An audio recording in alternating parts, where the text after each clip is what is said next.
का राजा अगर झूठ बोलता है तो मेरा आपका तो नुकसान जो हो रहा है वो हो ही गया 10 साल, आने वाली पीढ़ियों का वो नुकसान करता है। वो इस देश के राजा ने किया है पिछले 10 साल। एंटायर पॉलिटिकल साइंस दिल्ली विश्वविद्यालय में तो मेरे को नहीं लगता है, पता नहीं किस यूनिवर्सिटी में ये डिग्री है जो प्रधानमंत्री को मिली है, एंटायर पॉलिटिकल साइंस। ये ऐसी डिग्री है साहब कि आपको विरोधी दल का मैनिफेस्टो बिना पढ़े आप उसके बारे में अनर्गल बोलना शुरू कर दो, जैसा कि प्रधानमंत्री ने बोलना शुरू किया हमारे मैनिफेस्टो के बारे में।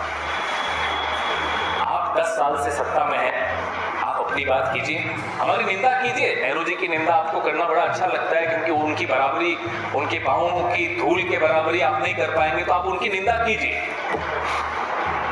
लेकिन अपने 10 साल का लेखा जोखा भी तो पत्रकारों के सामने रखिए, देश के वोटर के सामने रखिए, जिसके सामने आप फिर से वोट मांगने गए हैं।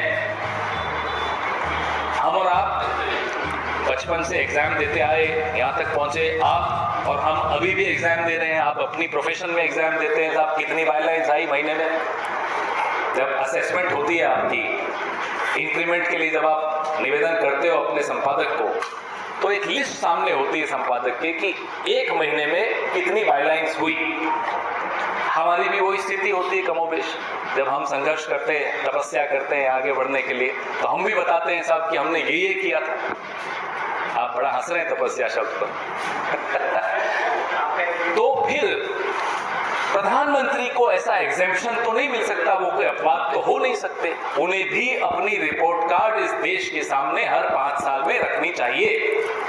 क्या ये गलत मांग है राहुल गांधी जी की, या मल्लिकार्जुन खड़गे साहब की, या आप में से जितने वोटर हैं उनकी, या पत्रकारों की, या विपक्षी दलों की, इंडिया गठबंधन की? हम सबकी एक ही तो मांग है। साहब कारण बताइए कि क्यों 1 घंटे में इस देश के 2 नौजवान आत्महत्या करते हैं? यही तो सवाल पूछ रहे हैं आप।